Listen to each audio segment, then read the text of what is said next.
since it's 9 o'clock, and I will go ahead and get this meeting started. First order of business is roll call so that we can establish quorum. I'm going to go through our list of board members. If you can acknowledge and say that you're present, that would be greatly appreciated. I will start first with Andrew Drapkin. Andrew Drapkin, public member, present. Thank you. Calumet Pham.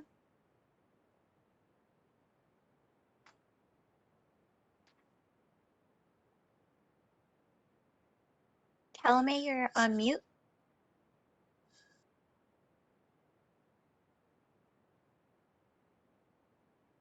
Okay, we'll come back to Calumet. Christy Tran. Christy Tran, industry member, present. Thank you. Derek Matos. Derek Matos, industry member, present. Thank you. Jackie Crabtree. Jackie Crabtree, industry member, present. Thank you. Steve Weeks. Steve Weeks, public member, present. Thank you. Calumet, are you able to hear us?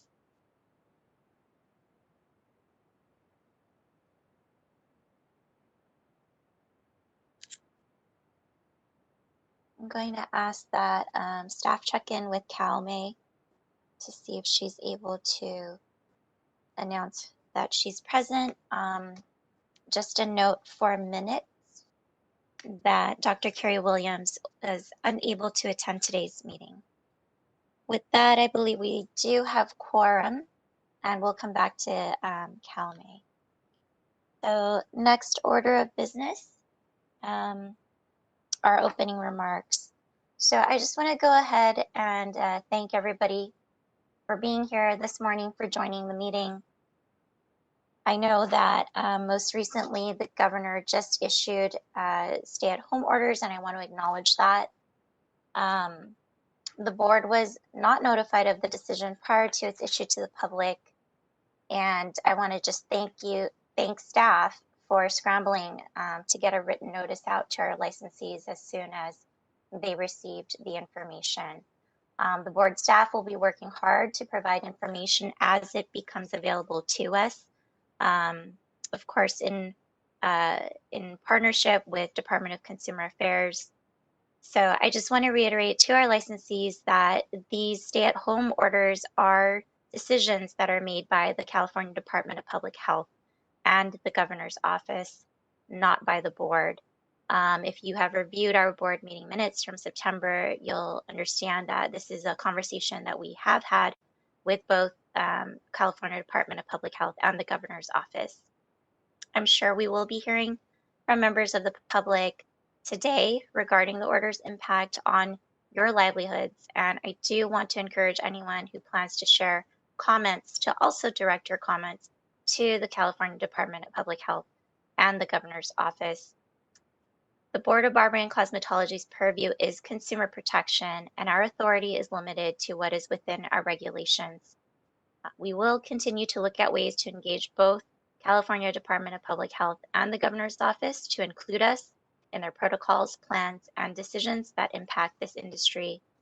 But as I have shared at previous board meetings, we have made requests to both that we hope will at some point be acknowledged, and that the board will be included in the decision making.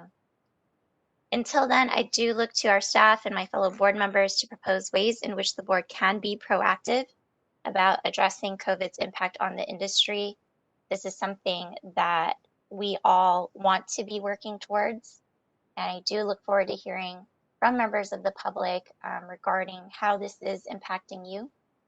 We are all in this together, and so I look forward to hearing from everyone today.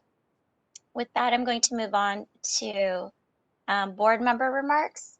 If any of my board members would like to raise your hand, I can call on you if you would like to make a comment.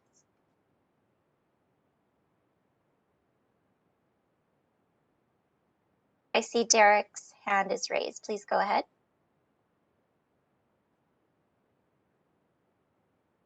Good morning, Lisa and fellow board members. Lisa, I just want to say thank you for clarifying and making that statement. I'd also like to echo the sentiment and thoughts that you just brought upon. I'd like to say that I hope that with all that you have just remarked, we find ourselves in a better situation this time with open communication, and we're able to reiterate these closures and everything, regulations and all that comes about this to our licensees in a timely manner. Thank you. Thank you, Derek. I see Andrew, your hand is raised. Yes, Lisa. In response to your statement about thinking of things proactively, what we can do, wondering if we can look into possibly, let's say, extending a license a year. I mean, if people have not been able to practice essentially in 2020 their profession, and it's unfair that we've charged them for that. The other thing I'm wondering, since we are going to have to shut down our testing facilities, further extending the backlog of people testing to get licenses, I wonder what options are available to somehow, what's the right word, expedite the process as soon as we get permission to start testing again, whether we can open up another temporary location to handle testing, because we're also, I believe, social distancing because of COVID, so our current sites are able to even take less people. So I don't know if some of these are going to require legislative remedies or not, but if we're going to be talking to legislatures about stuff, this might be some options to propose. Thank you, Andrew. Are there any other board members who would like to make a comment or share some remarks?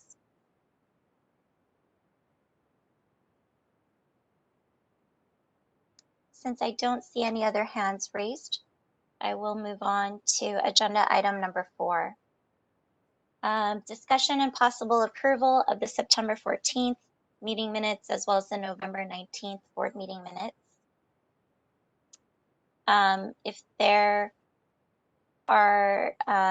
I don't hear from board members regarding any changes that need to be made to the minutes or any questions, I would like to ask for a motion to approve the minutes. Jackie, I propose a motion to approve the minutes. thank you. Andrew, I will second that motion. thank you. So we have a motion on the floor. At this time, we can open for public comment only for the meeting minutes. So if you have comments or any other topic, please hold. We will be taking public comment for items not on the agenda at the end of the meeting. So at this time, if we could open up for public comment only for the meeting minutes. All right, this is the moderator, and at the direction of the board, I have opened up the Q&A feature for public comment. Members of the public, if you would like to make a public comment on agenda item 4, meeting minutes, please click on the icon of a question mark within a square located at the bottom right-hand corner of your WebEx screen. We're currently sharing instructions on the screen for your reference. And in the Ask field, typically in the lower right-hand corner of the WebEx screen, please type, "I would like to make a public comment," and send to all panelists. I'll now pause a moment to give the public time to access that Q&A panel and submit their requests.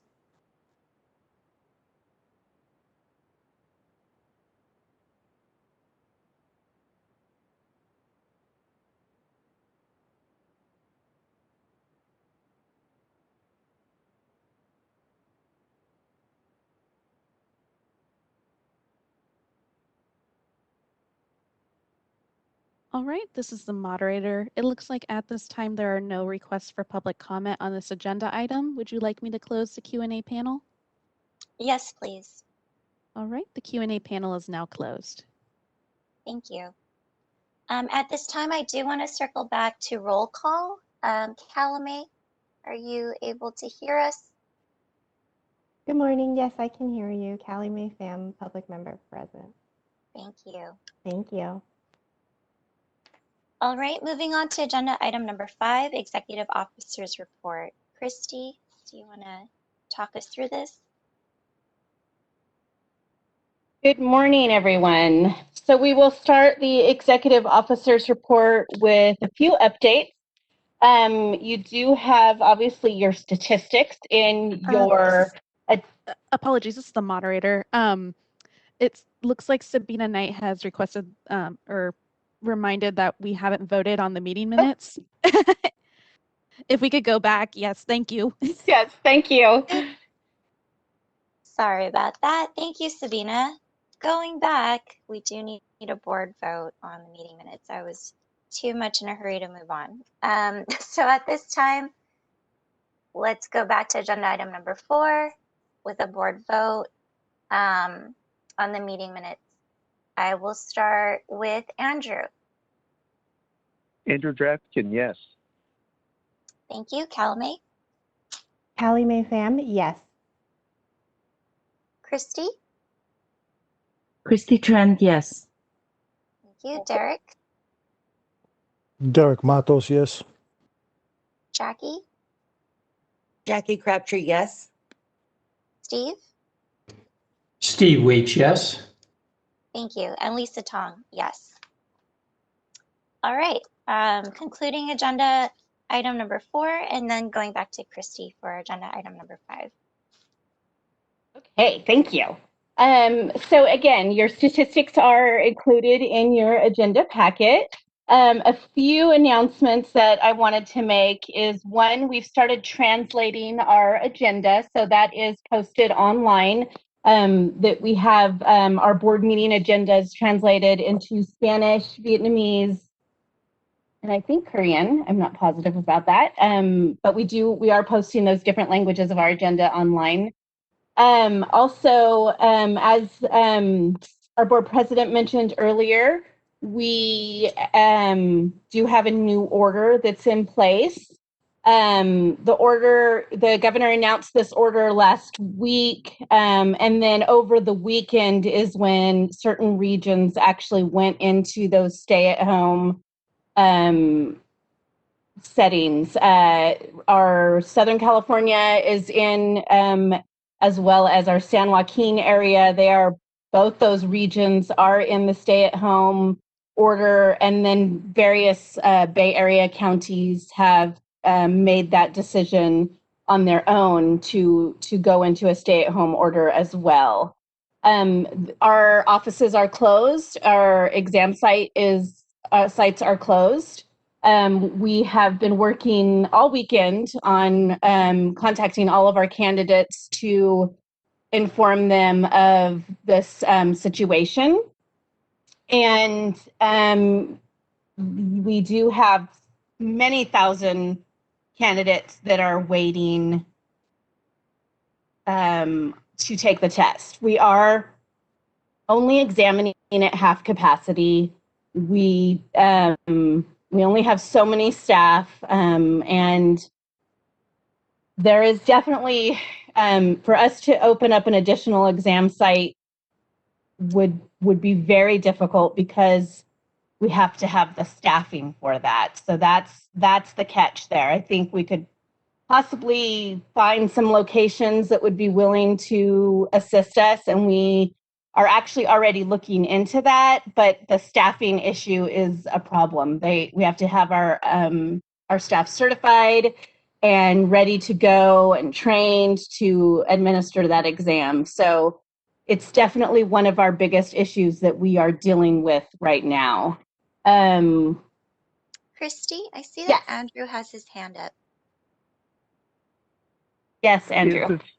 Is the staffing, is it a cost issue? We don't have the funding to afford the staff, or is it that we just don't have, No, not a cost issue at all. Okay, so we can do it. It just, that's not a barrier to entry in this situation. Okay. No, not at all. So that is definitely where we're going to be focusing this week on is addressing our exam issues. It's a very hard process to unschedule people and reschedule them because we have to deal with multiple databases and multiple contractors, because we have the NIC exam, but we administer the practical exam ourselves, and then we have PSI who administers the written portion of the exam. So it's a lot of moving parts in removing some from that scheduling bucket and placing them somewhere else. So it's a very difficult situation, very difficult for our candidates. We do have over 4,000 people that are waiting to examine right now. So that's a huge number and something we'll have to address as to how we will get caught up. As for that, our statistics are pretty standard. Our workload is climbing back to normal. Perhaps it will drop off a little with some stay-at-home orders, but we don't really anticipate it. Our complaint numbers have gone down. We anticipate those complaint numbers will come back up with the defiance that is potentially happening in the industry. And I see that Derek has his hand up.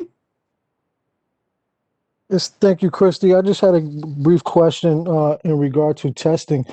I wonder if this may be an opportunity for us to consider streamlining the testing process so we're not dependent on the 3 entities that go into the testing. Would this be an opportunity to review that and consider streamlining the process, or is it the way that it's currently set up is what's best and what has been the best way to do it over time? Honestly, most is a statutory requirement. So anything that we would change to streamline would likely have to go through a statutory change, and that's the problem. However, it's not out of the question that we can't be discussing ways to address this now and for our future. As we know, sunset is coming up, and we do believe the exam will be on the sunset review discussions.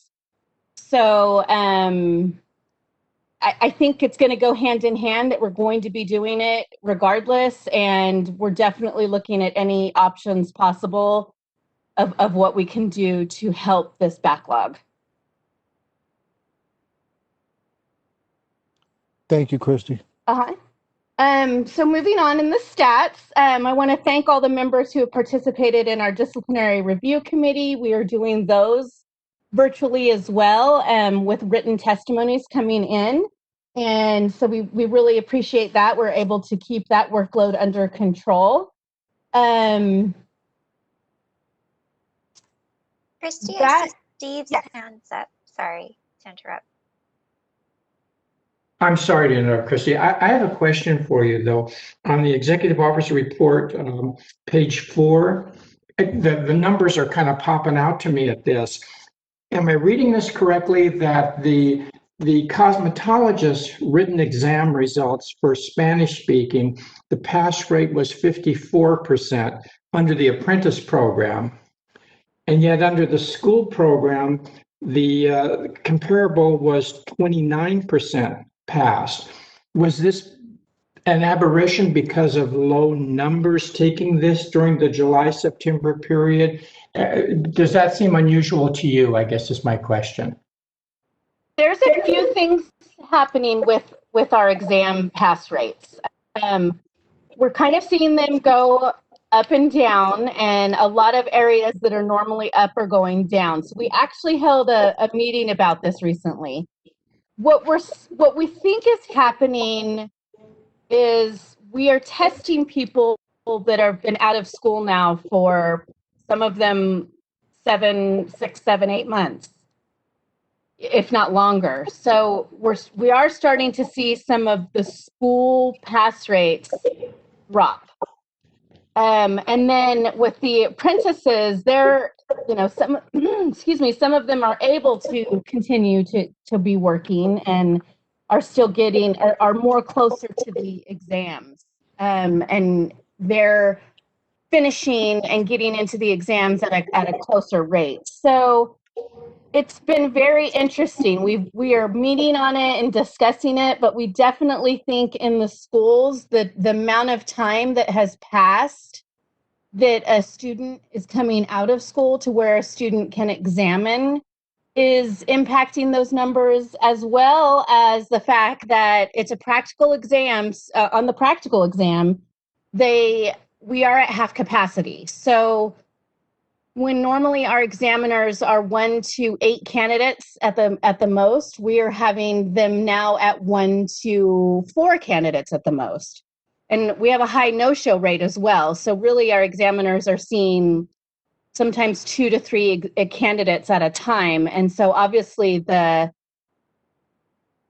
a lot more visible errors that are being seen when you have a smaller group. And added to that fact that they haven't been in school for quite some time, I think we're seeing the impact of that. And most schools tend to end their sessions with state board exam prep. So I think that the schools are missing, the students are missing out on that opportunity there. So it'll be interesting to see how those numbers continue to move. Thank you. So moving on, we have input our budget information, which is obviously the same as before. We are looking at some budget decreases that we're working on now, and we'll probably have more information on that at the next meeting. We also have our outreach update as well. We continue to work really close with LA County. They do telebriefings pretty regularly with the industry, and they invite me to all of those. I usually do them once a month, and they've been very informative for me. And even though they've been sometimes not the most comforting of discussions, I think LA's done a good job at least holding those meetings regularly. As for that, unless there's any other questions on the actual statistics, that would be the end of my report. Christy, I just had a question about outreach. On average, how many attendees do you think you've been reaching through these events? Thousands. How many are attending each time? I don't have the exact numbers, and I know some of it's been sporadic, but I can tell you on the LA calls, there was one call we had where there was over 2,000 people on the call. Our virtual event that we held ourselves had, I'm looking to see if staff recalls what our numbers were, because we did have that actually. I believe we had around 700 to 800 people on our own event that we hosted ourselves. Okay, thank you. Sorry, that number was 400. I was a little ahead of myself. That's all right, thank you.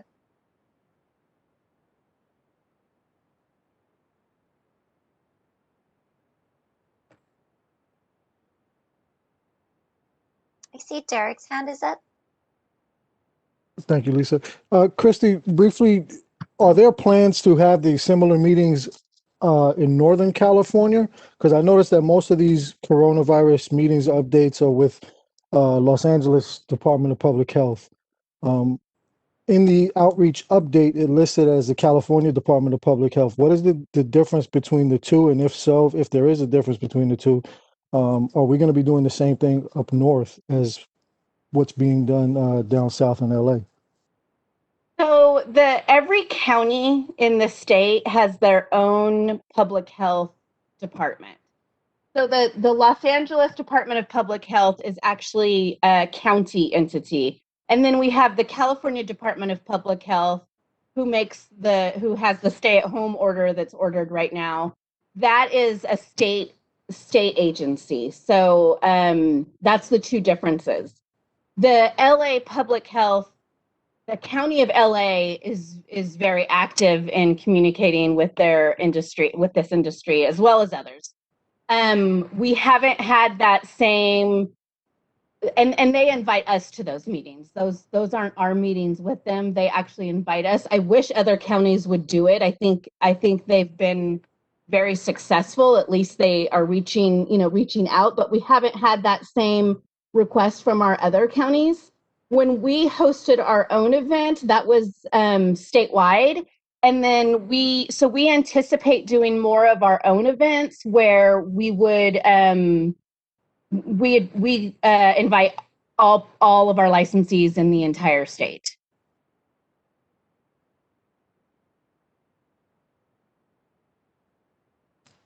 Thank you, Christy. Welcome.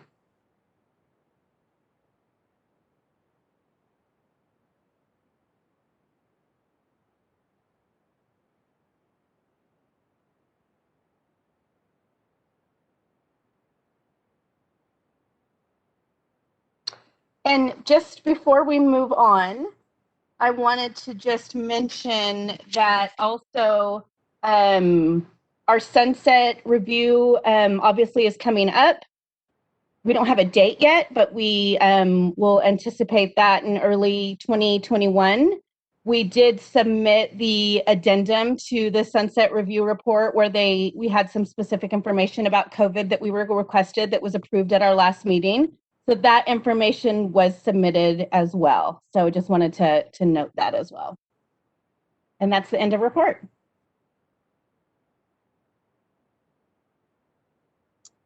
Thank you, Christy. So nothing additional regarding COVID? No, nothing additional. Okay. Thank you. Any other questions from board members? I believe we do need to go to public comment for this agenda item. Yes.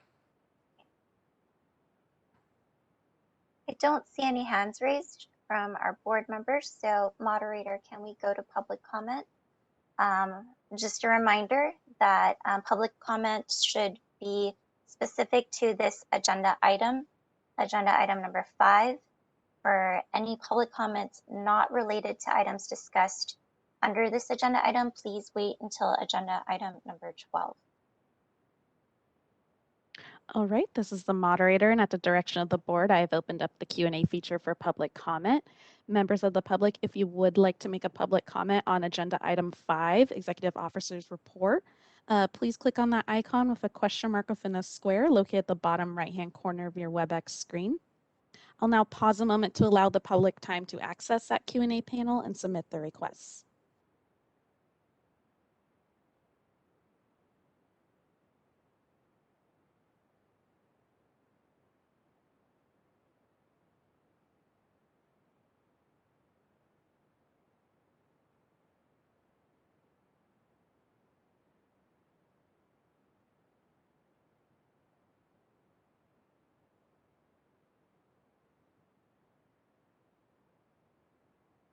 All right, this is the moderator. It looks like at this time there are no requests for public comment. Would you like me to close the Q&A panel? Yes, thank you. All right, the Q&A panel is now closed. Okay, moving on to agenda item number 6, proposed board meeting dates and locations for 2021. So this is Christy. We have listed in your agenda item packets the proposed meeting dates for 2021. I know some of you are terming out, but you still get a voice today. And we are requesting that we meet in January so that we can get back on track. We were a little off track this year with some additional meetings and some changing of dates. So this puts us back into a good quarterly routine. So the dates are January 25th and 26th, April 26th and 27th, July 26th and 27th, and October 25th and 26th. We are scheduling all of our meetings tentatively for 2 days. That might not be needed because the second day is what we hold for reinstatement hearings. So, but we want to, again, these can always change, but this is what we'd like to have approved to plan for our next year, 2021, which is going to be so much better than 2020. I see Steve's hand is up. Hi, I have a quick question. Given that so much is happening right now that we haven't seen happen ever in the past, would it make sense to add an additional board meeting or meetings to tackle on a more timely basis the problems and changes that we're considering and facing? Or are we locked in and statutorily limited on something like this? We can add whenever we need to. This is really just kind of a plan for staff, but we can certainly add more meetings when necessary.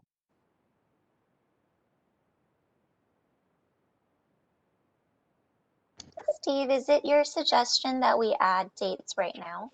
I don't know, or can we add dates? Is it too late to add dates to this as we talk now, or suggest dates that staff could look into and everyone could consider to add one or two more meeting dates, at least for just year 2021?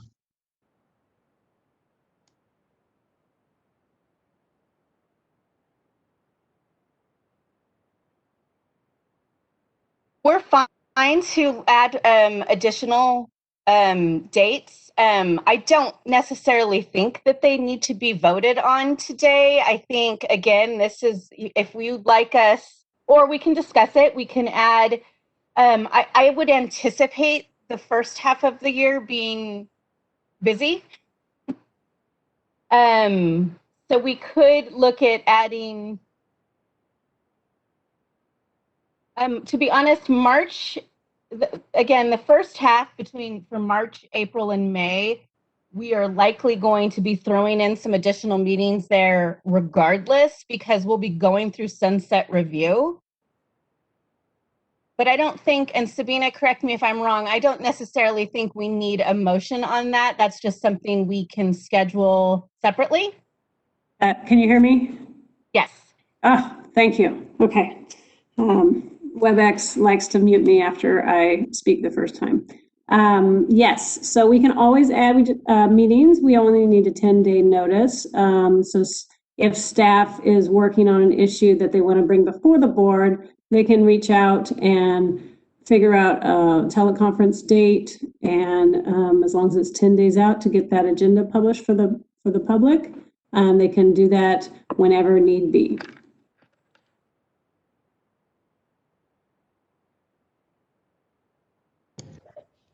Also, I think some of the things that could be handled in an additional meeting could also be handled by subcommittees of the boards that we already have established. Do we make a schedule of this, anticipate when our subcommittees are going to meet and which subcommittees meet? We haven't in the past, but that's definitely something we could do. We can work and put together a subcommittee calendar as well, and we can reach out to each of those committees and get those scheduled. That'd be great.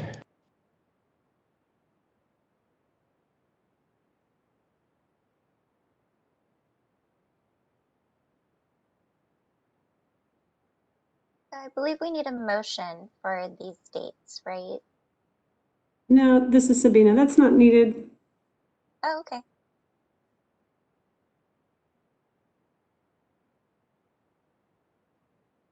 Any other comments from the board?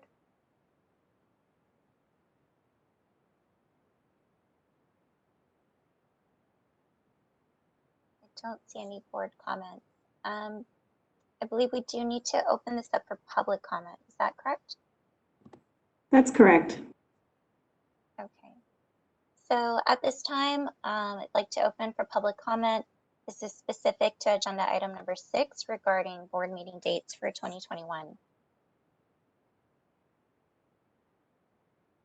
All right, this is the moderator, and at the direction of the board, I've opened up the Q&A feature for public comment. Members of the public, if you would like to make a public comment on agenda item 6, please click on that icon with a question mark within a square located at the bottom right-hand corner of your WebEx screen. I'll go ahead and pause a moment to allow the public time to access that Q&A panel and submit their requests.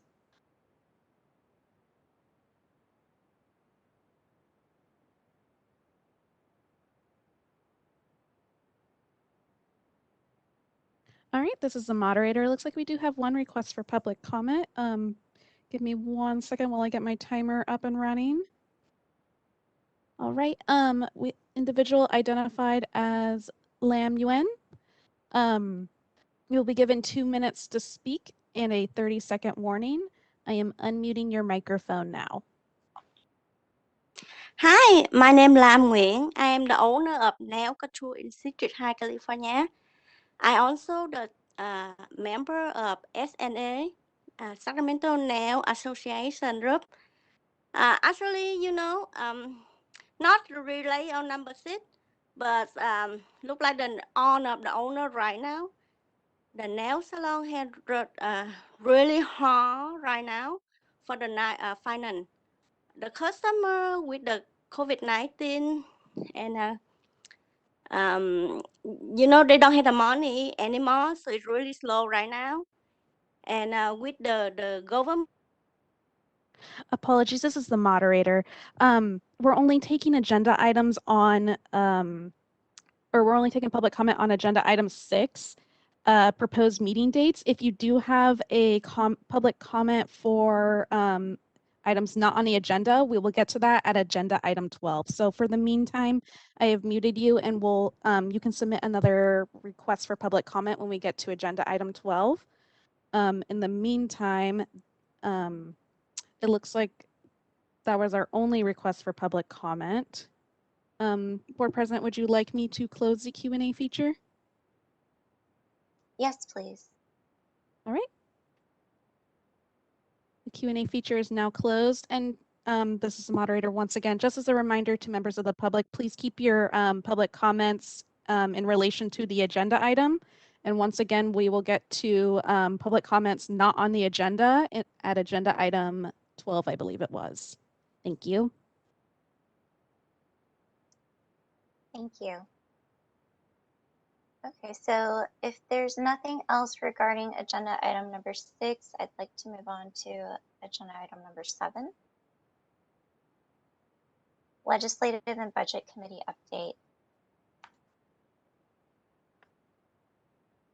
Hi, this is Christy. Okay, so our Legislative and Budget Committee met on November 17th. And one of the items that they motioned to bring to the full board is to support the changes of prior bill AB 817 and move that language to the board's sunset bill. In your packets, we included a copy of the bill AB 817. This bill pertained to mobile units, and we supported this bill in the but it didn't proceed with everything with COVID that happened. And so this bill makes some really important changes to the statutory requirements for mobile units, reducing some of the burdensome requirements that have been in statute for a very, very long time. And in the discussion with the Legislative and Budget Committee, we'd like to have the board support this language so that I can pursue it through the legislative process during sunset review talks that I might have with the Senate and Business and Professions Committee. I had talks with both of those committees in the past, and it appeared everybody was supportive, but we would like the board to have a unanimous decision if that's the direction we would like to go on supporting this language and updating the mobile unit statutes.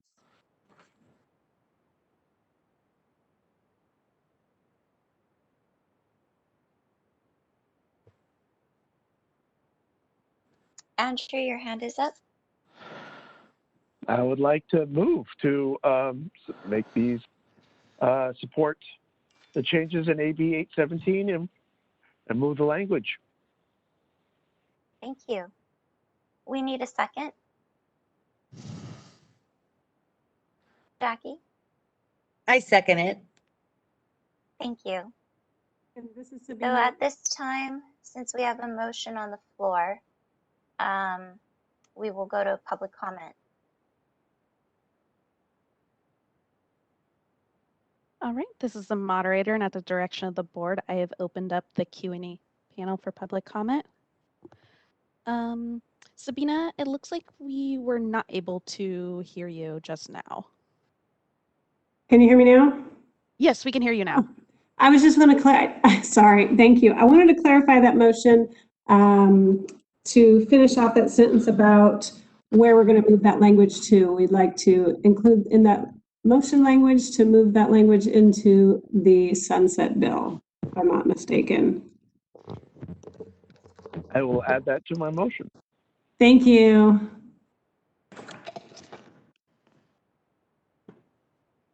All right, and this is the moderator. To members of the public, we have opened up the Q&A panel for public comment. Please click that icon with a question mark within a square located at the bottom right-hand corner of your WebEx screen. And just as a reminder, public comment is open for agenda item 8, Legislative and Budget Committee recommendation support. It does look like we have a couple individuals who've requested public comment, and I would like to remind them to please keep your comments in relation to this agenda item. So we'll go with our first individual who has requested public comment. Wendy Cotran, I apologize if I mispronounced your last name. You will be given 2 minutes to speak and a 30-second warning. I am unmuting your microphone now. Hi there. Good morning, everyone. I will keep it to the subject as I know the rules of these things. It's Wendy Cochran, California Aesthetic Alliance. I notice in this, you decided to remove the requirement for a split lead generator. I would discourage you of removing that requirement because split lead generators, what the split lead is it kicks it to basically like a fuse box. So that if there is any fire issues with, daisy chaining too many things to different strip cords, it will actually throw a fuse rather than just light a fire on a strip cord. That would be something that would be very important with all the hot tools that many people work with the pieces of equipment that are in our industry. And I feel that that is something that we should probably consider and have, some electricians that specialize in these trailers to probably make a comment on before you just get rid of that requirement. I feel that it would be really important because, we don't want to have licensees and the consumers in a fire situation. So thank you very much.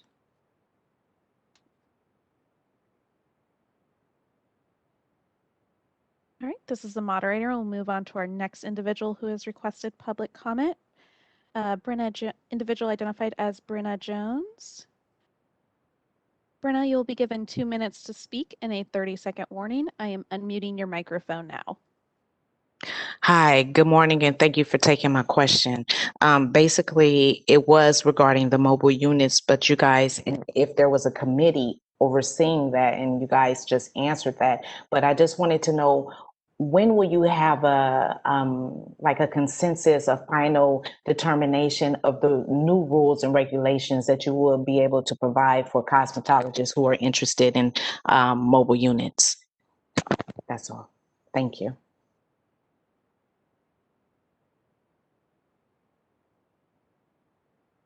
Christy, did you want to answer that? Sure. So this recommendation is to put it, we need a statutory change. So the language will need to be placed in a bill and go through the legislative process. So at the earliest that a legislative change would happen would be January of 2022. Yes.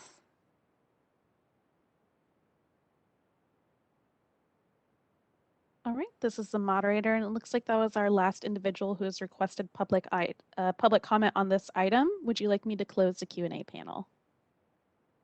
Yes, please. All right, the Q&A panel is now closed. Thank you. Going back to the motion on the floor, we will be moving on to a board vote at this time. I will go ahead and start with Andrew. Andrew Drafton, yes. Thank you. Calame? Callie Mae Pham, yes. Thank you. Christy? Christy Tran, yes. Thank you. Derek? Derek Matos, yes. Jackie? Jackie Crabtree, yes. Thank you. And Steve? Steve Weeks, yes. Thank you. And this is Lisa Thong, yes. Okay. Regarding the Legislative and Budget Committee meeting, anything else for discussion?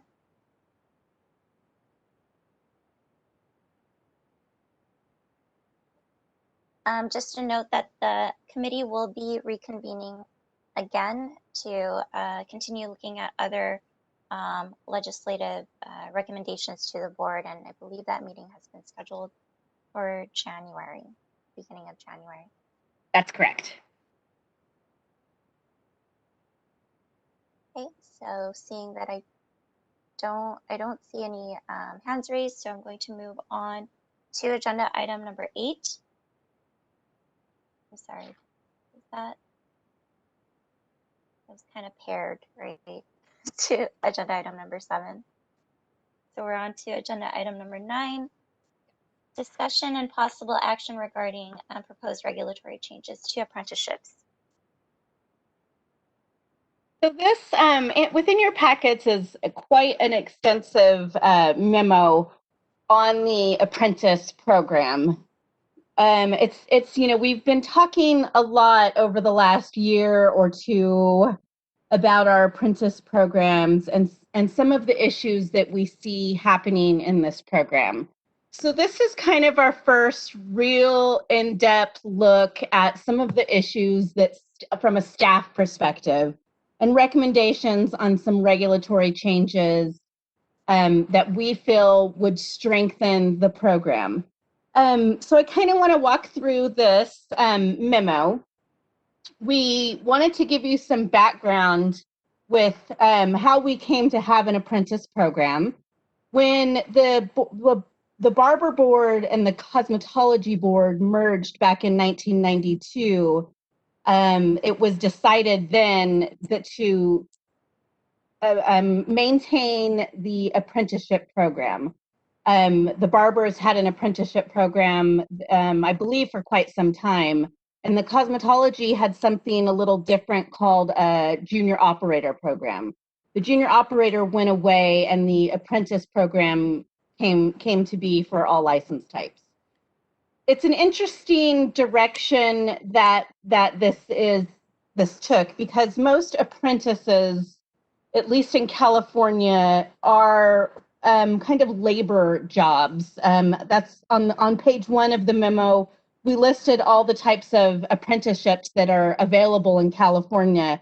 And you can see that there are a lot of construction trades and kind of in that area. And so it's a little, we are very unique that you need to have an apprentice license from a board in order to participate in this program.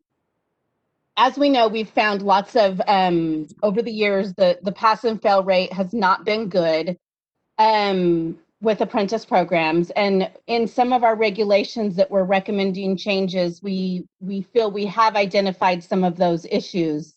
One, there are apprentice programs who, quite honestly, just are not doing enough to promote ethical standards within the program. We are finding, if you've been on our DRC committee, you can see that we find apprentices working alone quite often. We find them being used to perform services in salons and shops and not ever receiving any training. So there's definitely something going on in this area. Now, we have dual oversight of this program. We share oversight of apprentice program sponsors with the Division of Apprenticeship Standards, which is a unit under the Department of Industrial Relations. So a program sponsor has to be approved by Division of Apprenticeship Standards as well as our board. They then usually work with what is called an LEA, which is the local education agency. And that's where their funding comes from. So these program sponsors receive funding in order to run their programs. Unfortunately, it's become a profitable industry or area for these groups. You're not supposed to charge above a certain amount to an apprentice, and it's unfortunately, we have several sponsors that are finding ways to do that. The average price of an apprenticeship program ranges between $6,000, $7,000, some even go up to $9,000. And it's on-the-job training for 2 years. So you're finding an apprentice who is paying money to get on-the-job training, and that's not really how an apprenticeship program was designed to work. We haven't received a lot of cooperation from the Division of Apprenticeship Standards. The enforcement is potentially limited on their hands, and it's been quite difficult for us to take any type of action against program sponsors because we do not have any strong authority to hold them to. Our authority comes really into the actual apprentice because we have that license on hand. So basically you have individuals, and we can say that there's a high majority of apprentices that are Spanish speaking. And these Spanish pass rates, if you look on page 4 of the memo, show that our written exam Spanish pass rates for cosmetology in an apprentice program is only 34%. And for barber, it's at 20%. So we do have a high number of apprentices that are Spanish speaking, and they're ultimately not passing the test. And then it's not really known what happens to these individuals. They could be easily working unlicensed in some of these salons, and we just haven't found it yet. So that's a alarming issue. We have had consumer harm caused from an apprentice, and so there's a definite concern that the apprentices are not being trained in minimal competency to be safe to consumers, and we're really looking at the types of education that is being provided to these apprentices and why they're not getting that fundamental competency. So again, some of our ongoing issues that we've found is that apprentices are often working without supervision. We don't believe that someone who's signing up as a trainer to an apprentice really understands what their responsibility is. We also don't believe that an establishment that accepts an apprentice understands their responsibility. And please keep in mind, this is not all apprenticeships we see. We have some very good apprenticeship programs out there that are doing a great job.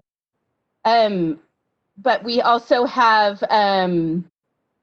apprentices are not provided information like the translation guide. So when they go to take the exam, they haven't been given that information to assist them. Our authority over trainers and establishments, as I mentioned, that's one of our biggest issues and concerns. And really the only requirement that it takes is that you don't have any outstanding fines or are subject to denial. So it's pretty much anyone can be approved to be a trainer, or anyone can be approved to be inside a program, inside a specific establishment. We're finding that establishments don't even offer all the services that an apprentice is applying for. So for instance, we have a cosmetology apprentice working in a salon that only does lashes because we don't differentiate between establishments, and we don't collect the information on what services are being provided. So we had a case at one point where an apprentice was only doing lashes and only did their cosmetology work on a mannequin head, and that's a concern of the type of training that someone is receiving in that setting. We've also seen apprentices for cosmetology licenses in a nail salon, so that there's no access to even a hair station for them to be receiving that on-the-job training. Again, there's little to no enforcement by the Division of Apprenticeship Standards, and there's very little tracking of any of the information that goes with an apprenticeship program. For instance, if you went to school, you have a time card that is checked every day, and you're either clocking in or clocking out, or you're signing in or signing out, and you're tracking all your operations and all your theory hours. Apprenticeships should have the same type of thing, and they do, but we have no way to verify that, and we have no way to even, we can check for the trainer records, but there's very little requirements in what has to be maintained and where. And we often go into establishments and we ask for those training records that should be on hand, and they're not even available. So there's a plethora of issues with the apprenticeship program. And we have made a couple of recommendations. I think that a discussion, it warrants a discussion if an if an apprenticeship program is right for this industry. We have checked with other states, and many other states have apprenticeship programs. However, they don't have the dual oversight.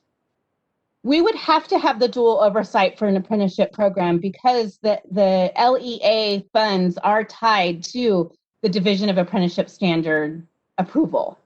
So an apprenticeship program, if we didn't have conjunction with the DAS, wouldn't be able to be funded through their local educational authorities.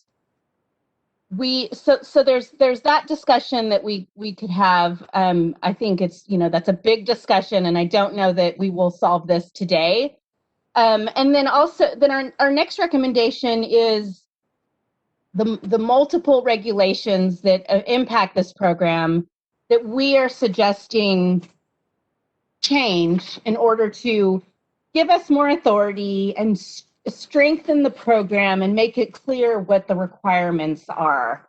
And if you look at your memo, we've coordinated each of those recommendations with the blue number. So number 1 on page 6 of the memo coincides with the attachment of the regulatory changes.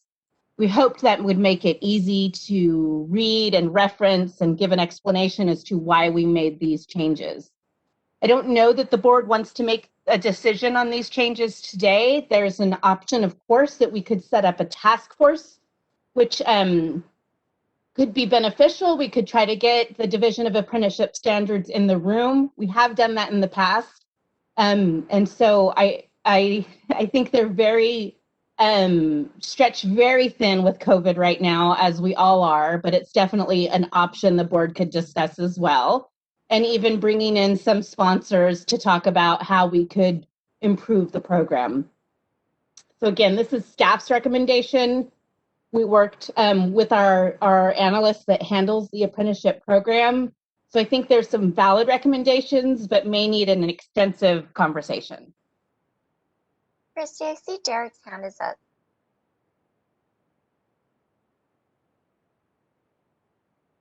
Oh, thank you, Lisa. Thank you for that information, Christy. And you actually answered quite a bit of the questions that I had. I was just curious, one thing, what's the challenge with DAS that we have between our board and DAS? Why don't we have that type of communication? Is this just historically, has it been that way? I know you mentioned that they're kind of stretched out, and we are now considering to do that, which I think is a great recommendation. But I just want to kind of get an idea as to why there was kind of that distance between the two. Oh, it's definitely been historic, and I think that over the last few years, we've had more communication than we have in the past. I think they have, they are a very small unit within the division, within the Department of Industrial Relations. And they've, they're actually a great group of people and have always been supportive. I just think that in the scheme of things, when you look at the number of apprenticeship programs that they actually oversee and the fact that we are just one of them, I think they probably could have a discussion of their own about their own staffing levels and restraints as well. So it's nothing, I certainly have had great relationships with the people at the Division of Apprenticeship Standards. I just am not sure at this point that they're equipped to take a stance on some of our difficult sponsors, and they too have statutory constraints that likely should be addressed from their own standpoint. Got it. Thank you, Christy, for the clarification. Just want to note that I think that the recommendations given here are great, and I would also like to echo and agree with the fact that I think this is something we should definitely have more of an in-depth discussion on going forward, and the possibility of a task force or a committee or something like that to really dissect this, I think would be wonderful both for the program and the future of the program and the participants, because I strongly believe that the apprenticeship program is a positive pathway into entry to our industry. It certainly does need to be looked at again and come up with new ways on how to improve that. So I'm all for that. Thank you. Thanks, Derek. I saw Steve's hand up first and then Jackie. Hi, yeah, I would agree that this is going to take a great deal of looking into on either one of these options.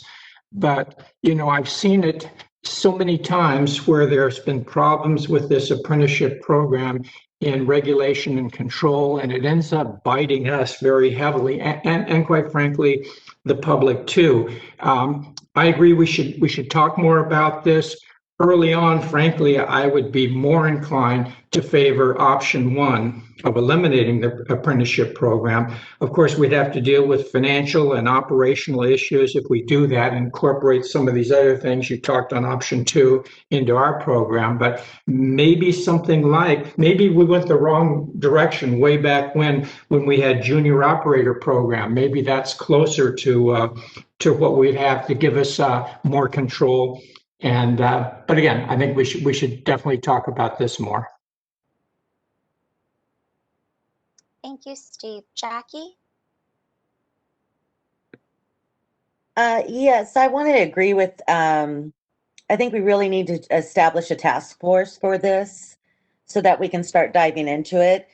As we all know, being on the disciplinary committee, we see this so much of people doing hair without license or somebody overseeing them doing hair. And it's such a disservice to the student and to the consumer.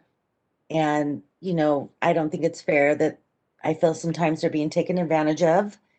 And so I would like to do whatever we can do to all get together and help make a big change in this area, because it's been a problem for a long time. Thank you. Thank you, Jackie. Calame? Hello. So in reading these recommendations, the kind of question that came up for me again and again is, what are ways that we can hold sponsors accountable and have them take responsibility for the success of their apprentices if they're going to take them on and accept their money? I don't know if they're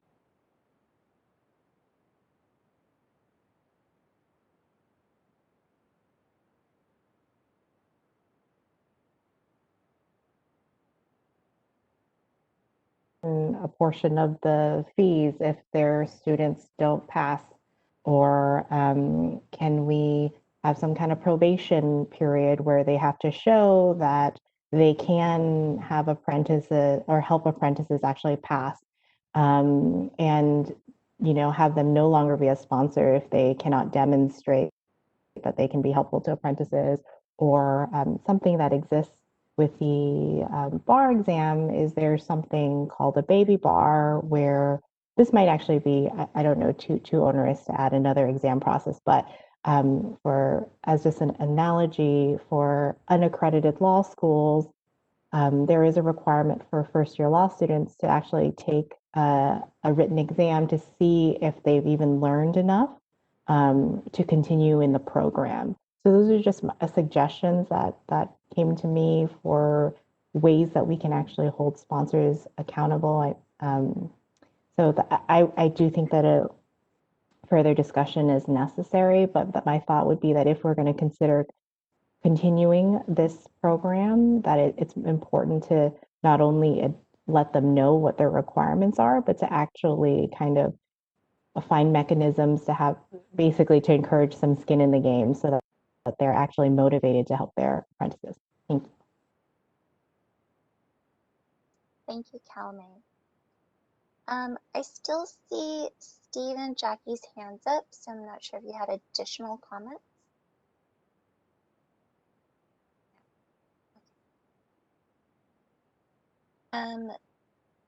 Christy, did you have comments? I had one comment.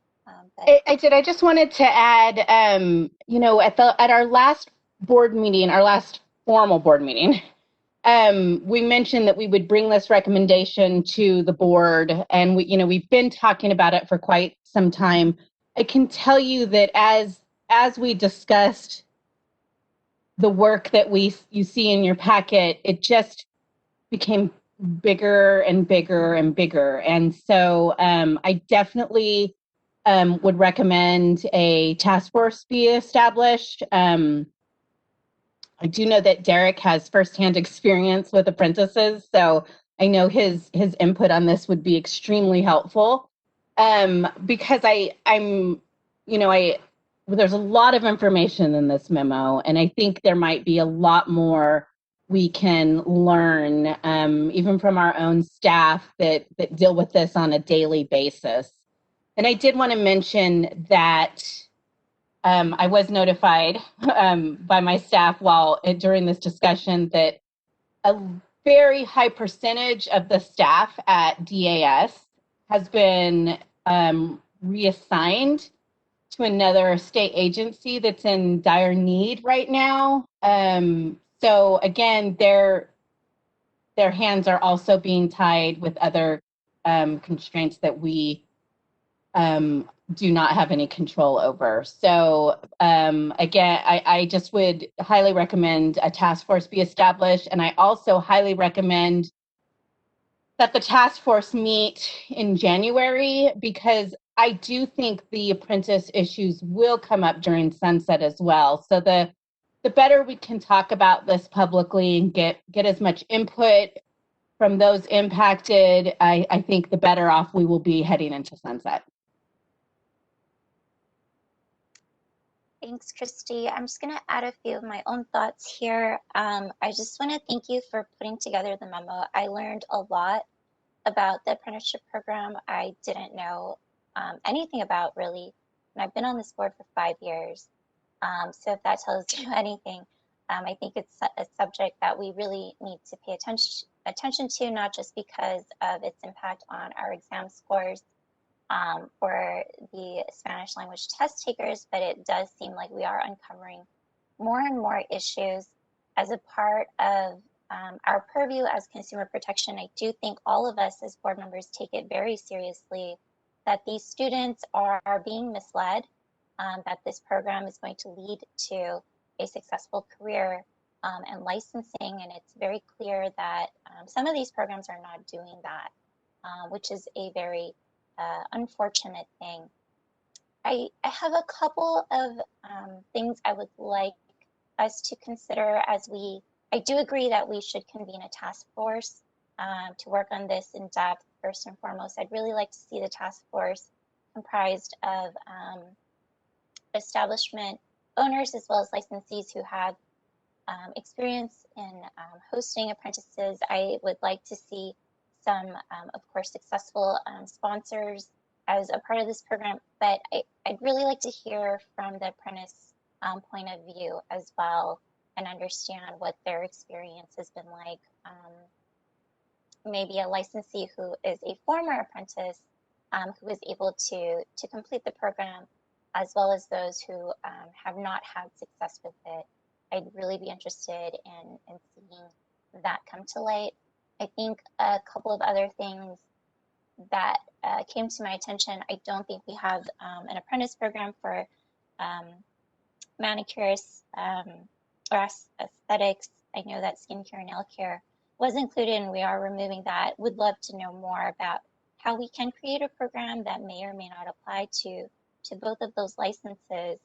But I would also encourage us to think through, you know, keeping at the back of our mind with sunset, many of the legislators, and I think many of the general public who are interested in this industry are looking for ways that are cost effective, but also going to successfully prepare people for this industry.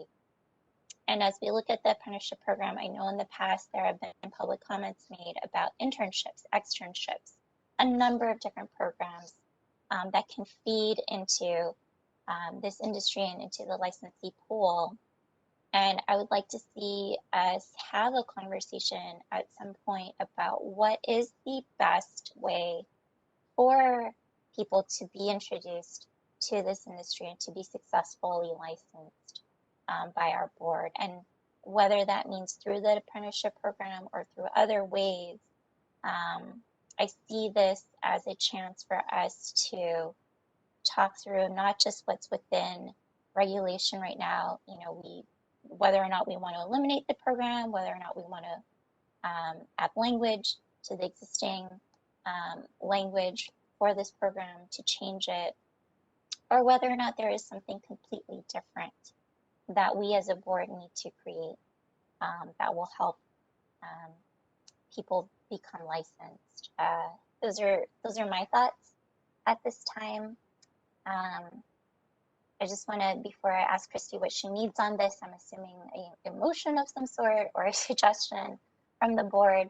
But are there other thoughts from board members that they want to share before we go into that? Sabina. Hi, can you hear me? Yes.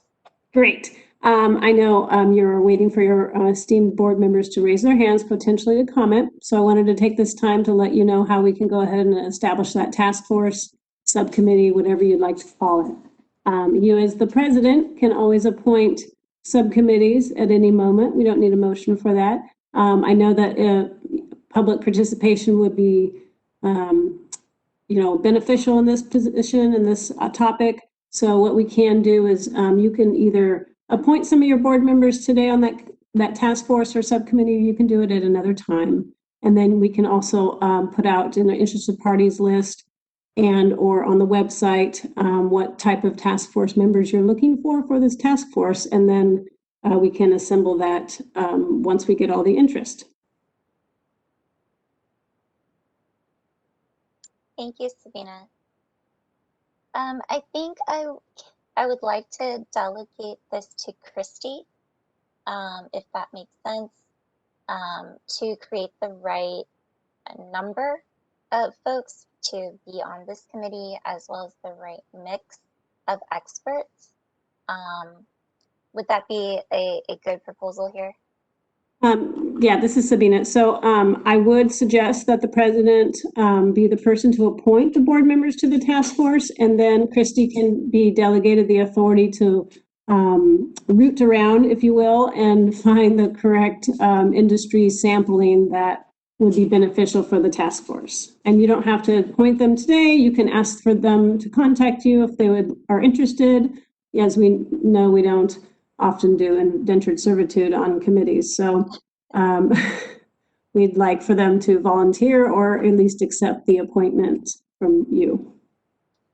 Sure. And can I just ask, should the number of board members appointed to this task force be 2 or 3? Or does it matter? This is Sabina again. I'm assuming from the sound of it and the public benefit, these meetings are going to be held publicly anyway. So I would suggest 2 or 3 board members for the subcommittee or task force, and we'll be holding these meetings publicly anyway because we do desire a lot of public input, especially from those who have experience with the apprenticeship program. Okay, thank you. Okay, so I do think it would be helpful to go ahead and appoint some board members today to the task force to get this going. I'm thinking at least 2 members, if not 3, or 2 members with an alternative in terms of scheduling. I'd like to ask if there are any volunteers from the board who would like to sit on this task force.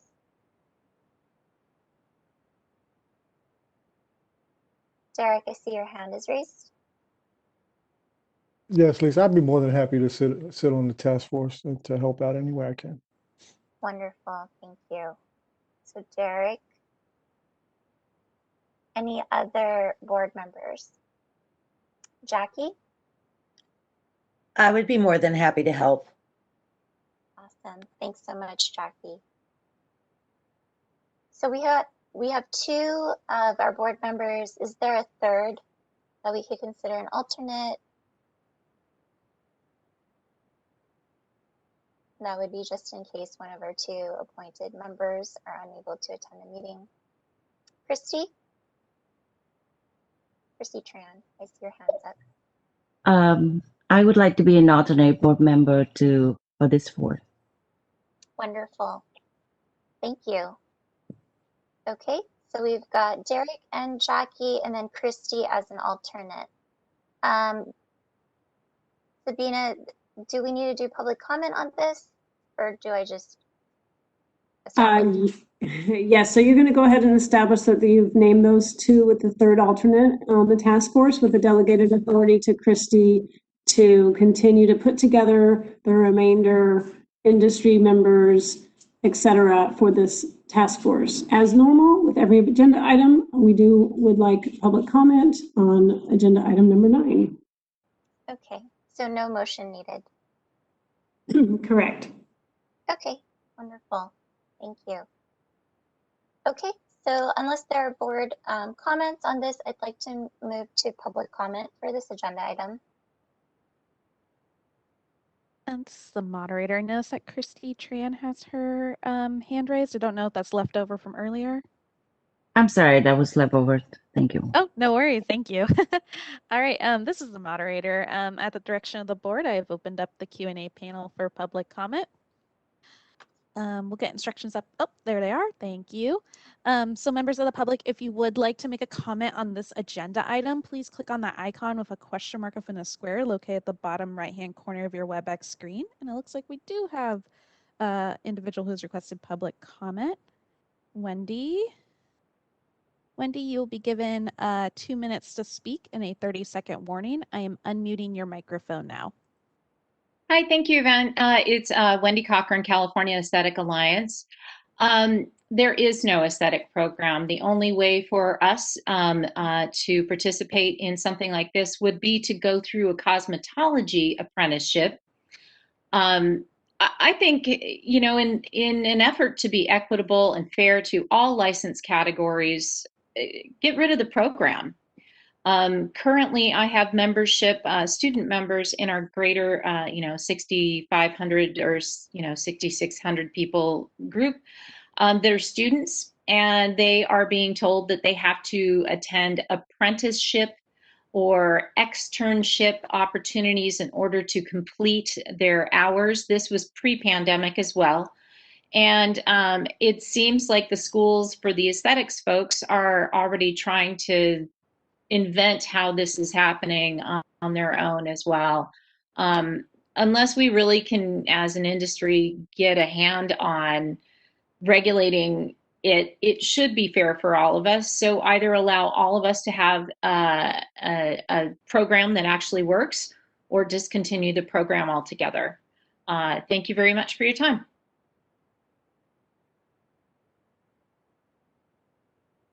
All right, this is the moderator, and we'll move on to our next individual who has identified they would like to make a public comment.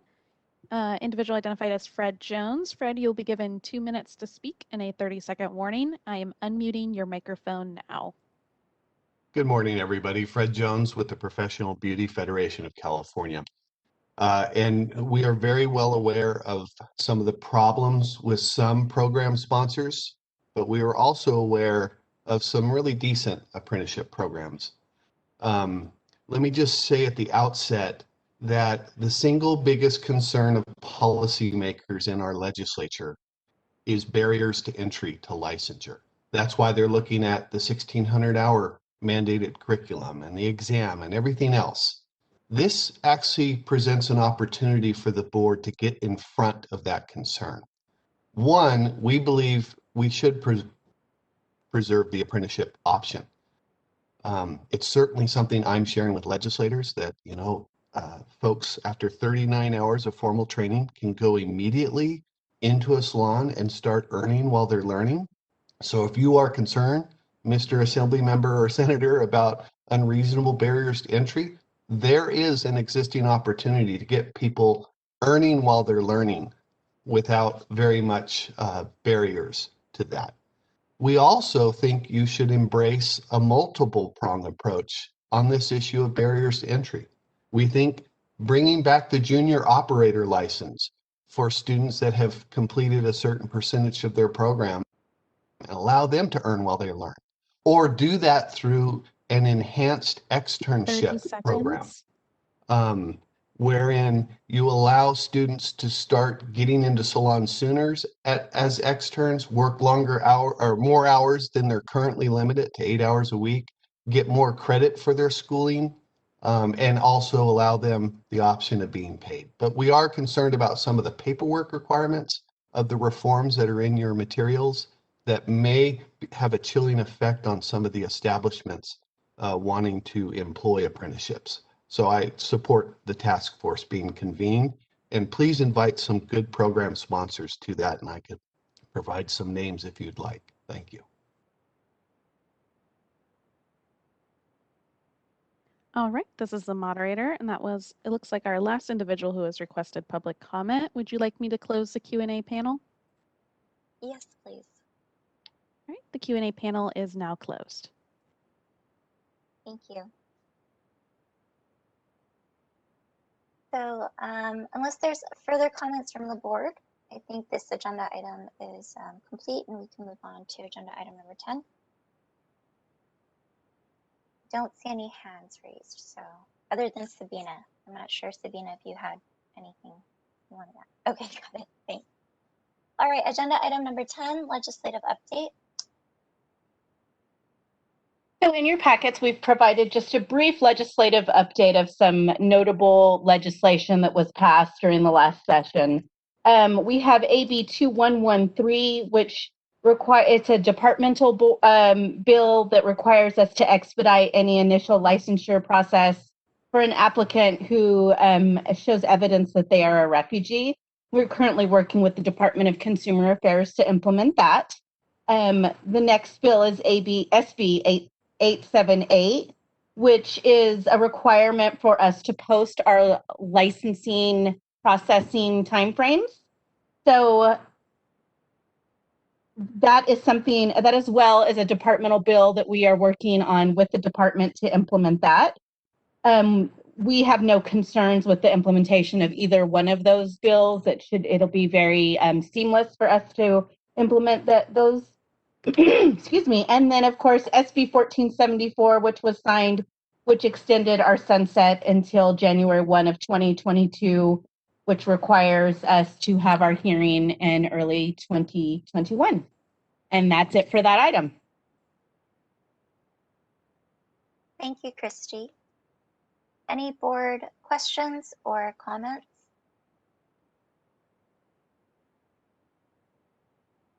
Okay, seeing no hands raised, I believe we can go to public comment. All right, this is the moderator, and at the direction of the board, I have opened up the Q&A panel for public comment. Members of the public, if you would like to make a comment on this agenda item, please click on the icon with a question mark within a square located at the bottom right-hand corner of your WebEx screen. I'll now pause a moment to allow the public time to access that Q&A panel and submit their requests.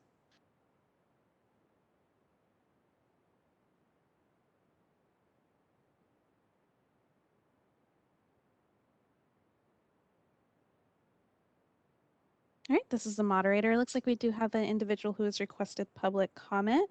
Individual identified as Fred Jones. Fred, you'll be given 2 minutes to speak and a 30-second warning. I am unmuting your microphone now.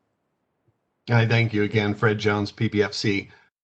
With regard to legislation, I have been approached by some legislators about the barriers to entry concern. I've expressed to them our association's desire to expand the current externship program. There are a lot of limits in statute that need to be addressed in statute to expand this program. Currently in statute, they cannot be paid. They're limited to, I think, 8 or 10 hours a week. Only 10% of their overall 1,600-hour program can be given credit for in-salon externship experience. So we have a very specific proposal that we're floating with some legislators right now that I would love the state board to consider supporting as well. We call it the 25-25-25 rule. Instead of waiting for a student to complete 60% of their education before they can qualify as an extern, let's let them qualify after 25%. All of their theory instruction is likely already done in health and safety by that time. So 25% instead of 60%, let's get them qualified. The 10% of clock hour credit, we think we should bump them up to 25%. If an apprentice is getting almost all of their credit through on-the-job training for their 3,200 hours, we think a formal student in a formal education setting should also get more time and credit. And maybe at the end of their schooling, allow them to work up to 25 hours a week in a salon. So we have some specific proposals on the externship to lower the barriers to licensure, and we are receiving very strong positive responses from legislators who are concerned about unreasonable barriers to licensure. Thank you.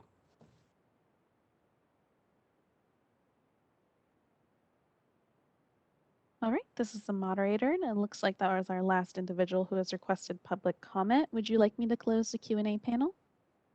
Yes, please. All right, the Q&A panel is now closed. Thank you. Okay, that concludes agenda item number 10. We can move on to number 11.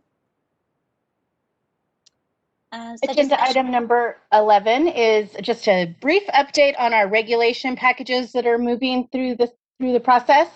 Our PSP regulations are being currently reviewed. The final package is being reviewed right now. We should hopefully be hearing on that soon. And then also our substantial relationship criteria is also in its final review with the department as well as agency. And then the remaining packages are continue to be under review with the Department of Consumer Affairs. And that's the end of that report. Thank you. Any questions or comments from board members?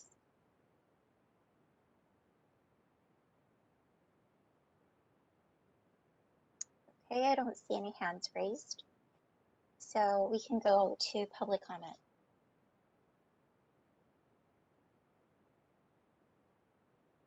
All right, this is the moderator, and at the direction of the board, I have opened up the Q&A feature for public comment. Members of the public, if you would like to make a comment on agenda item 11, please click on that icon with a question mark within a square located at the bottom right-hand corner of your WebEx screen. I'll now pause a moment to allow the public time to access that Q&A panel and submit their requests.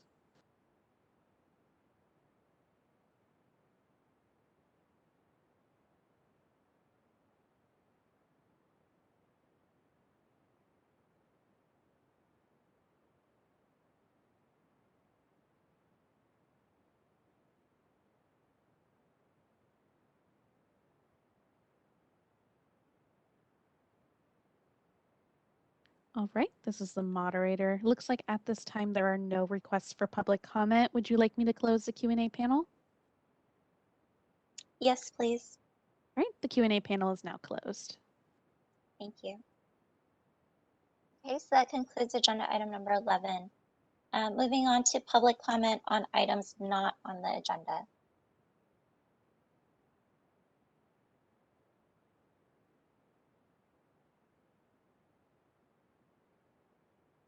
All right, this is the moderator, and at the direction of the board, I have opened up the Q&A feature for public comment. Members of the public, if you would like to make a public comment on agenda item 12, public comments not on the agenda, please click on that icon with a question mark within the square located at the bottom right-hand corner of your WebEx screen. I'll pause a moment to allow the public time to access that Q&A panel and submit their requests.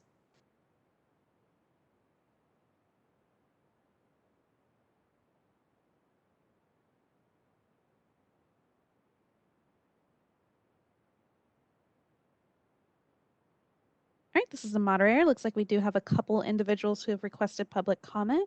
We'll start with our first individual identified as V. One moment while I find them in my attendee list. V, you'll be given 2 minutes to speak and a 30-second warning. I am unmuting your microphone now. Hi, thank you. Good morning. I've been dealing with the situation for well over a year now, and I've reached out to the BBC multiple times and gotten information. However, it's upsetting to learn from my experience that consumers are not better protected in licensed establishments. My 13-year-old and I were offered a complimentary facial in a luxury department store. I accepted the facial by the employee of the department store, and I ended up in urgent care with blisters and pustules all over my face, and diagnosed with contact dermatitis. In investigating the matter further, I learned that the department store has indicated to me that the person might not have been licensed who performed the facial, because if it's complimentary and no money is exchanged, that they don't need to be licensed. This person also used 2 devices, an LED light therapy device and an oxygen therapy device on my 13-year-old daughter and I, and the department store indicated to me that they aren't aware of those devices because it was a contract employee who performed the complimentary facial, and that they don't know what those devices were. And I reached out to the BBC multiple times. I've been told that complimentary services, if money is not exchanged, they don't have to be licensed. However, the devices that were used on my daughter and I were not sold by the department store. So I would like to see that the BBC makes changes to better protect consumers and letting them be better advised so that they can make informed decisions on accepting complimentary services. And I'm not sure why the BBC allows devices to be used on consumers that aren't being sold, and they're not for the purposes of sales, yet the department store is not held accountable, and they can just throw their hands up in the air and indicate that the services were not provided by them. And it is. All right, this is the moderator. We've reached our time limit for the public comment, so I've muted the individual. And we will move on to our next individual who's requested public comment. Individual identified as Fred Jones. Fred, you will be given 2 minutes to speak and a 30-second warning. I am unmuting your microphone now. Sorry about talking so much this morning. Fred Jones, PBFC, and I've been in close communication with that prior speaker. I've seen pictures of her and her daughter, and it was unbelievable what happened to them, and speaks to your mission as a board. The reason why we have licensure, we have regulations, we have inspections, is to protect people like her. And unfortunately, policymakers have provided a statutory exemption in some instances from licensure, and that's one of them. At stores like that where they are demonstrating, but it sure sounds like they went beyond just mere demonstrating products. Anyway, I wanted to address a larger issue, and that's the lockdowns. I appreciate the comments made by President Thong at the beginning of this meeting and also back in September. about your lack of ability to input CDHP and the governor. But I just want to express on behalf of the over 500,000 individuals licensed by you and over 50,000 licensed establishment owners that this third round of closures will be utterly ruinous to this industry, and that the vast majority will go under or will go underground, and that will not slow the spread of COVID. The safest place to perform beauty services are in our controlled, regulated, state licensed establishments. 30 seconds. And we are encouraging salons who choose to continue to operate in defiance to strictly follow the COVID compliant protocols. Safety has to be prime. We are not telling people they should operate in defiance, but if they do, we are encouraging them to be safe. And I believe your state board inspectors have confirmed that the vast, vast majority of our salons over the last few months have been operating safely. Thank you. All right, this is the moderator, and we'll move on to our next individual who has requested public comment. Brenna Jones. Brenna, you will be given 2 minutes to speak and a 30-second warning. I am unmuting your microphone now. Hi, this is my second question regarding mobiles. Also, I just wanted to say, due to COVID, the food industry has taken like big, wide steps to implement changes quickly. Why hasn't the hair industry done the same thing, and what's taken us so long?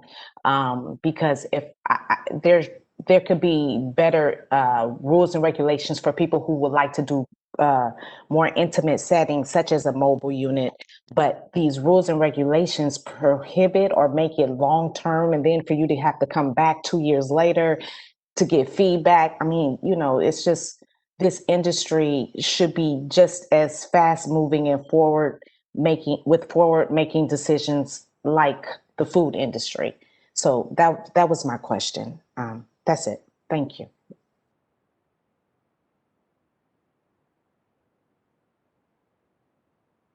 All right, this is the moderator. We'll move on to our next individual who has requested public comment. Individual identified as Louis Nguyen. Louis, you will be given 2 minutes to speak and a 30-second warning. I am unmuting your microphone now. Yeah, hi, can you hear me? Hello? Yes, we can hear you. Okay, hi. My name is Louis Nguyen. I'm with the SNA, Sacramento Nail Association. My question or my comment is in regards to, I'm not sure if you, the board, are aware of the performance that we are experiencing during COVID and even after we were allowed to be open. Sales and services has gone down significantly, anywhere from 50 to 90%, depending on the salon. I myself have seen somewhere around 75%. So with a lot of members has been asking, what are the data showing? Why are we being closed again? I thought we were safe. So that's one concern that everyone has in question is, if we're safe, if we know that we wear masks, if two people wear masks with a barrier in between, that transmission rate would fall way below the 1.5% that is with the mask alone. So the concern is now with the underground work that will happen, if not already happening. So I just want to stress that to the board, and very concerned about the future of this industry. Also, a lot of people now are doing their own nails at home. They would buy kits made in China or what have you from Amazon and do their own product. And again, those products are not regulated.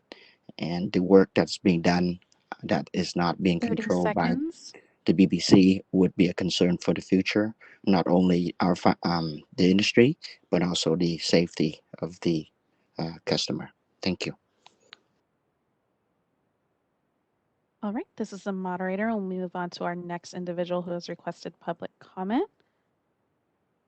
Individual identified as Wendy Cochran. Wendy, you'll be given 2 minutes to speak and a 30-second warning. I am unmuting your microphone now. Hi, Wendy Cochran, California Aesthetic Alliance. I want to extend my my sincere concern to Public Member V that spoke first in this topic. It is unfortunate that some of the department stores, and there's been an upswing in department stores offering services to the customers and the paying public. Oxygen devices, LED devices, often fall in the category of cosmetic, and those two devices, as I know it, would not require an FDA rating, so they would not be necessarily not available to the general public. I would be very concerned to know what the actual equipment was that was used in that facial. If you reach out to me at info@californiaaestheticalliance.com, aesthetic with an A, I would love to talk to you about this subject and how we can work together to improve these things, because we deal with this a lot with our membership. Med spas are taking our clients because they are now calling acne facials surgery, and they are providing microderm, facials, waxing, hair removal, lash services, and we are getting no help from the counties. We're hoping that the board can step up and help us educate the counties that BBC licensees during the shutdown are not to be operating. As well, the med spas should not be crossing the lines of regulation and allowing their medical staff or their medical assistants that are not licensed by the state of California to step into the beauty category of services. Again, always equitable solutions for all license types are really what we're seeking. Thank you very much. All right, this is the moderator, and we will move on to our next individual who has requested public comment. Individual identified as Tammy Stokes. Tammy, you'll be given 2 minutes to speak and a 30-second warning. I am unmuting your microphone now. Good morning. Thank you. I would like to introduce myself, Tammy Stokes from NIC, and I just want to let the board know that we are committed to working with you in figuring out how to streamline additional examiner trainings between now and when your exams resume in early January. And I look forward to working with your office to help in this matter. Thank you.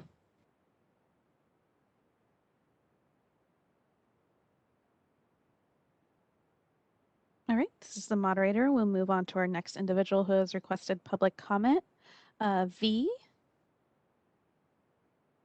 V, once again, you'll be given 2 minutes to speak and a 30-second warning. I am unmuting your microphone now.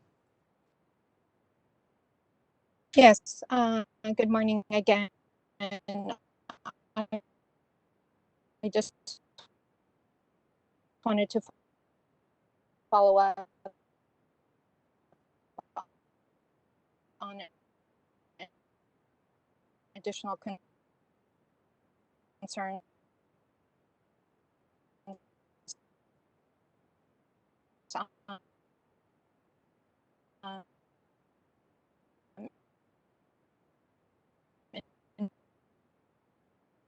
in regards to experience that I've been dealing with for over a year. In addition to the concern I have that these devices, the LED light therapy device and the oxygen therapy device that were used on my daughter and I with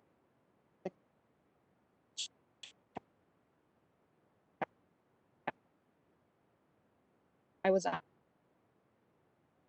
under the impression that the license. This is the moderator. V, it sounds like your audio is breaking up quite a lot. I'm going was to aware of those devices and approved by those devices. Unbeknownst to me, none of these devices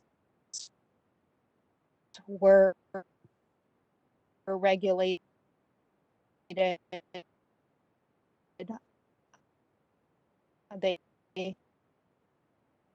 department store has indicated a consumer in my position who should be overseeing those devices. If those devices are allowed, who's sanitizing and who is overseeing these devices?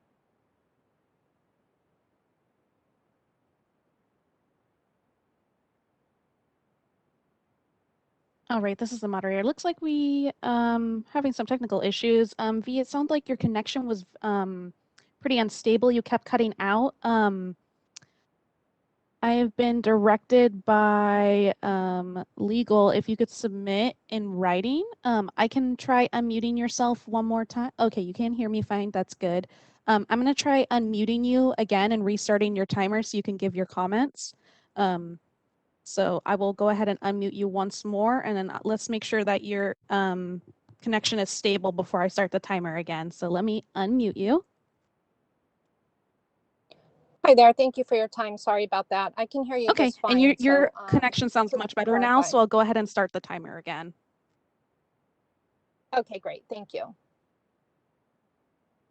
So yes, I'd like to just follow up on my earlier public comment. There are several parts to this situation that I've been enduring for over a year, close to a year and a half now within the department store, in which I feel I've been spun in circles and that there is no accountability in a licensed establishment. I am very concerned that as an injured consumer, I have reached out to the BBC multiple times and tried to obtain information on the website as well. And as a consumer, I'd like to see the BBC provide more detailed information for consumers so we can better protect ourselves and do proactive changes for consumers. I've spoken to the department store in length only to be shut down and indicate that they have done nothing wrong and indicated that the employee is not their employee and it is the cosmetic line's employee. I believe that the licensed establishment should better protect their consumers, and if they're offering a complimentary facial to their customers, that those facial services should be overseen by the licensed establishment. That licensed establishment doesn't appear to be overseeing those LED devices, the oxygen therapy device. I don't know who's maintaining them. I don't know who's sanitizing them. I don't know much about them. I was just under the impression when this complimentary facial was provided to me and my daughter that it was 30 through the department seconds. store. So I would encourage the BBC to help consumers better be informed and to please provide information on the website so that we can try to close some of these loopholes and that consumers can have a better understanding of what's allowed and permitted, and that consumers should be better informed and better protected. Thank you for your time. All right, this is the moderator. We'll move on to our next individual who has requested public comment, which I believe is individual identified as Susie Wong. Susie, you'll be given 2 minutes to speak and a 30-second warning. I am unmuting your microphone now. Thank you. This is Susie Wong of the Sacramento Nail Association. I want to thank the board and the BBC for offering providing the agendas in alternative languages. It's been very helpful for our Vietnamese American salon owners and manicurists. And we look forward to expanding our reach because transparency is important, that they receive accurate and responsible information from your meetings. So thank you very much.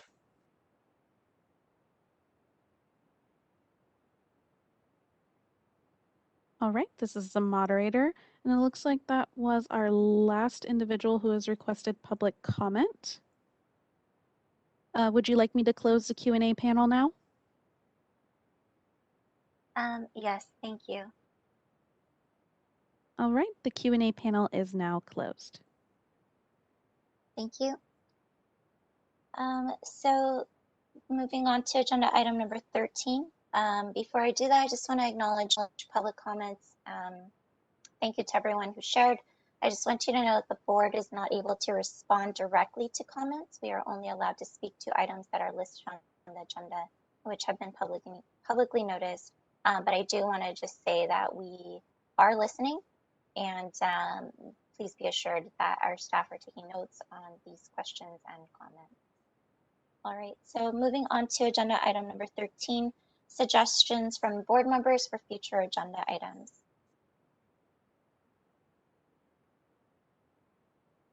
Board members, if you have a suggestion, please raise your hand.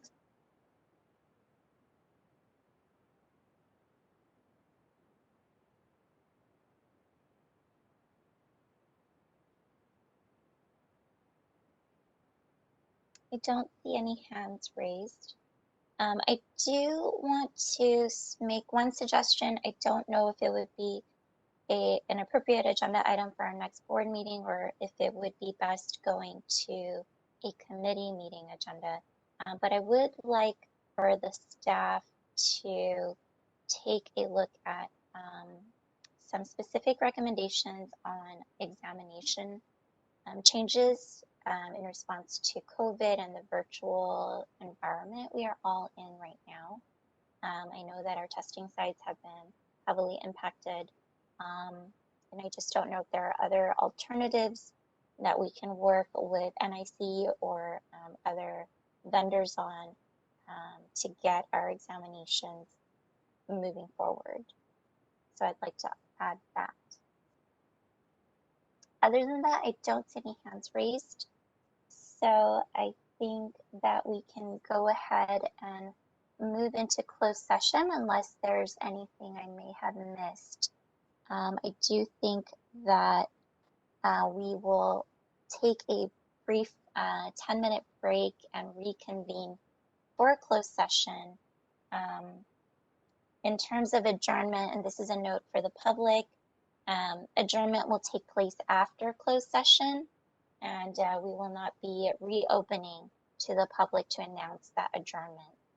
So technically, the meeting is complete for the public portion, and board members, I will ask for you to stay on and plan to be ready for an 11 a.m. start time for closed session.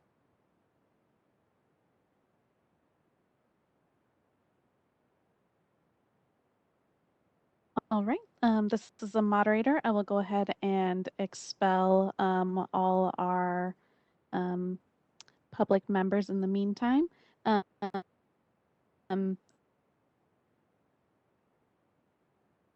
All of our board members still on the line, and then we'll move into closed session.